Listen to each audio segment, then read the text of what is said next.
We are going to change this country. Believe you me. Hii inchi tutaibadilisha. We have what it takes as a nation. There is no reason why we cannot catch up with Singapore, Malaysia, South Korea. There is no reason we can catch up with them if we just make the right decisions. And I'm going to go out of my way to make sure we make those decisions. I'm going to provide the leadership. Mimi nataka nishukuru counties, wametengeneza ile inaitwa facility improvement fund in every facility. Sasa pesa hatutumi tena kwa county. Hospitali kama ni dispensary, tunatuma pesa direct to the dispensary. Ni mnanielewa? Ndio hiyo dispensary waweze kuwa na dawa yake, waweze kulipa mambo yao pale, na vile vile we are now moving na our governors. Tumekubaliana pia na governors madawa, kwa sababu shida kubwa sana katika hospitali zetu ni madawa. Mtu anaenda kwa hospitali, anaandikiwa makaratasi mingi, mwisho hakuna dawa. Ama namna gani? Si ndio? So nimeketi chini hawa ndugu zangu governors. Na tumekubaliana na governors. And I'm going to work with them because we must sort this problem. Sasa KEMSA, tumepatia pesa KEMSA another 10 billion ya kuhakikisha kwamba kuna madawa hapa KEMSA every day. Sasa ile kazi iko. We are now working the channel. Hatutaki dawa tena itoke Nairobi iende Lodwar. Hapana. Tunataka dawa itoke Nairobi iende kwa hospitali ile iko pale.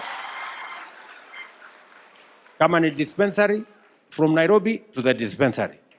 Kama ni health center, from Nairobi to the dispensary. Sijui kama tunaelewana. Tuko pamoja? So we are straightening that.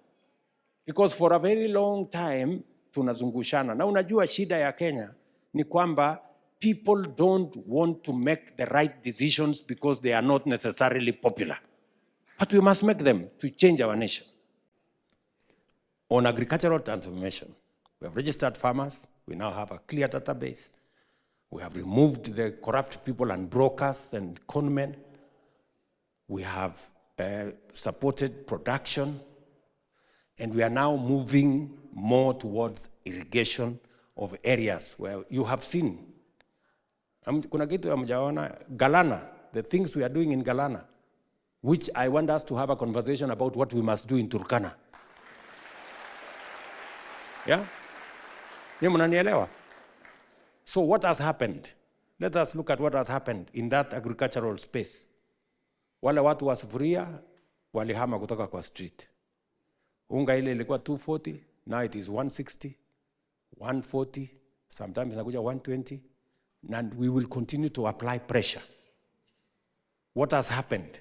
Mahindi tulikuwa tunazalisha, for those of you who follow, tulikuwa tunazalisha between 40 and 44 million bags every year.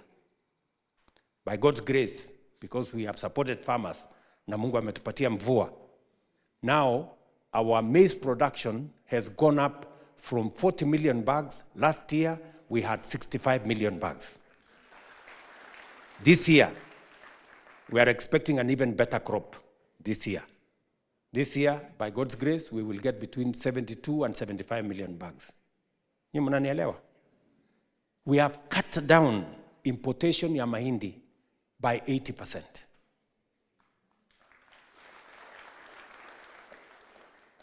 Kahawa, bei ya kahawa imetoka 60 shillings mpaka imefika 140 shillings per kilo. Ask the coffee farmers. We made more money in tea. In 2022, you can check the statistics. We got 138 billion from tea sales. Last year, we got 215 billion from tea sales. Ile miwa, nilienda kufukuza wale wakora. Yeah? We've enhanced the production of our sugar 500,000 tons in 2022, 815 metric tons last year. And I want to promise you, as I promise the people of Kenya, in the next 3 years, Kenya will be a net exporter of sugar. Wakulima wameongeza area ya kupanda sugar because they can now see profit. The other year, the budget was for Turkana was in the whole budget was about 290 million. But this year, we have a budget of 5.3 billion ya Turkana. Kwanza kuna hii barabara kubwa ambaye tumetangaza tayari. Procurement inaendelea from hapo maili 9 to Kitale, from Kitale to Morpus, from Morpus to Kainuk, from Kainuk, Lokichar. We are procuring that road with money from Africa Development Bank. Nimesema let everybody pay in accordance with their income. Si ndio? Sisi tulia na mshahara kubwa, mimi nalipa 40 every month, 40,000. Nilikuwa nalipa 1,000. Because it was not fair. Ama namna gani, my friends? Na sasa tumesema wale hawana uwezo ya kulipa hata hiyo 300, sasa kwa sababu sisi tunalipa zaidi, we have the money now to pay for them, wale ambao hawana uwezo wa kulipa. So from next week, God willing, from next week, we are now going to pay for the 1.5 million Kenyans who have no capacity to pay. We will pay for them. So you kama tumekubaliana watu wa Turkana. So we have changed. And I am very happy that hata kama watu wananipigia kelele wale wanalipa zaidi, lakini that is how we are going to have a nation where nobody has to sell their property, mtu asiuze shamba, mtu asiuze ng'ombe, ati anaenda kulipa bili ya hospitali. Na ndio sasa hapo kwa SHA tumesema kila mtu ajiandikishe. Na unajiandikisha for 2 reasons. Number 1, so that you get free treatment kwa outpatient, all outpatient. Yule mtu unaenda hospitali. Unaenda hospitali. Dispensary, health center, level 3, level 4, sub-county hospital. Unaenda hapo, unatibiwa, unadungwa sindano, unapatiwa dawa, unaenda nyumbani na usiitishwe hata shilingi moja. You go home. Mnanielewa? Yule ambaye anaenda kulazwa kwa hospitali. Unanisikia? Yule ambaye sasa unaenda kulazwa kwa hospitali. Yule ambaye huna uwezo ya kulipa, tutakulipia SHA.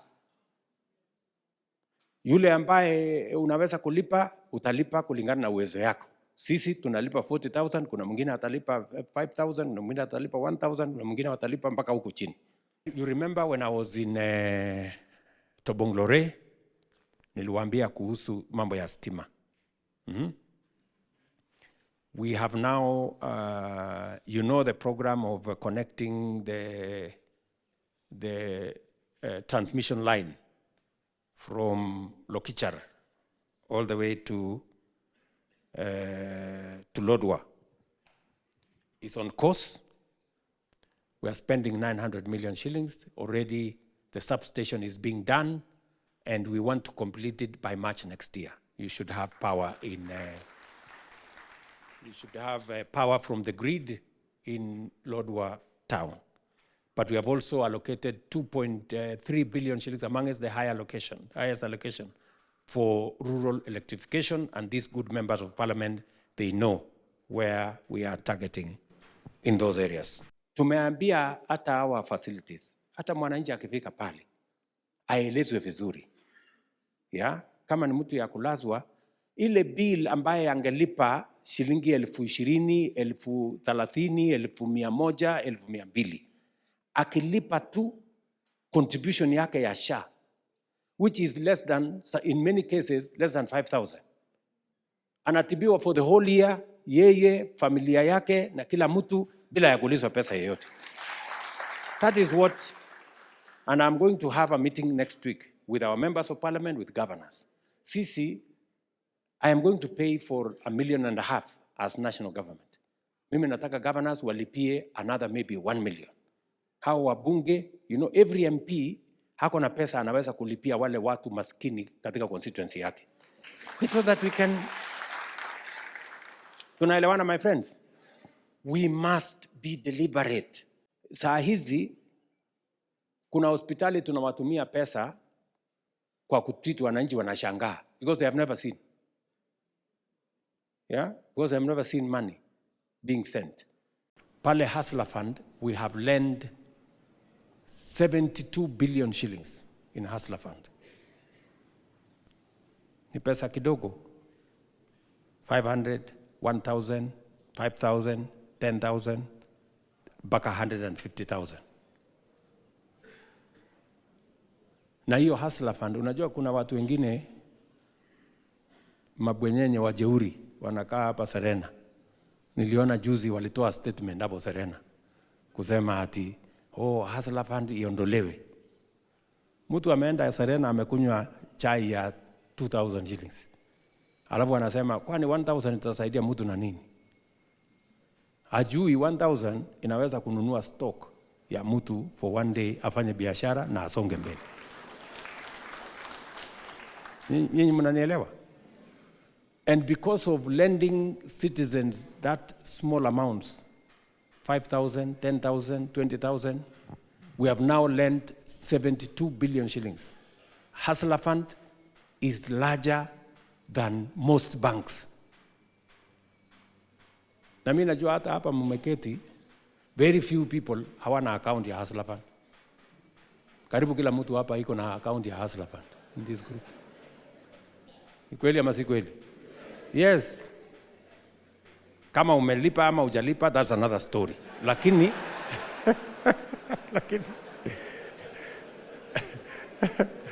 lakini kila mtu hapa iko na account ya Hustler Fund. Tuko na watu 26 million wako ndani ya Hustler Fund. There is no other bank with that kind of customer base. Nyinyi mnanielewa? Na kuna mtu hapa amekuja kuuziwa mali yake kwa sababu ya Hustler Fund. So mnajua zile zingine ukidefault mwezi 2-3 wanakuja wanachukua sufuria, wanachukua nini. But we say Hustler Fund is meant for ordinary people. Tutakungoja tu utalipa siku nyingine. Ngoja hapo hata ukimaliza mwaka moja bora utalipa tu one day. Ukijipanga. Nimewaeleza kuhusu mambo ya food security. Si ndio? Tuko na all the other irrigation programs that are going on. Niliita huyu Lomurlokai, huyu Jeremia, na nikaita governor wa West Pokot. Tuko na maji mingi hapo Takwel, inatuletea hasara huko nyuma. The lake is growing, yet we don't have water ya irrigation na ya nini. So we can do between 50 and 100,000 acres between Turkana and West Pokot kutumia hiyo maji. So I have also instructed the military, tutaweka sasa mfereji. We are committing 2.5 billion shillings kutoa maji Takwel, tupeleke Lokichar, na hapa katikati yote tuone vile mtakunywa maji, na vile vile tutafanya irrigation ya Takwel hapo. You know, I have already gotten some people to come and work with you. Si tulikubaliana wewe Jeremia? Yes. I called Jeremia, nikamwambia waongee na hao wabunge wetu, so that tuwe na what we are doing in Galana, we want to do hapa Takwel. Hapa Takwel tunaweza kuzalisha mahindi, tunaweza kuzalisha mchele, tunaweza kuzalisha sukari. I am putting money to bring water, because we cannot get that oil out without water. We need that water from Takwel. hiyo maji ni mzuri. Hata kama hatutatumia kwa oil, tutatumia kwa maji ingine, irrigation na nini na nini na nini. So there is no problem. Si ndio? I am committing money. Na mimi napatia watu wa jeshi 2.5 billion watengeneze hiyo, walete mfereji, wapeleke kwa mashamba hapo Takwel na wasukume ingine mpaka Lokichar. I can now tell you, good people,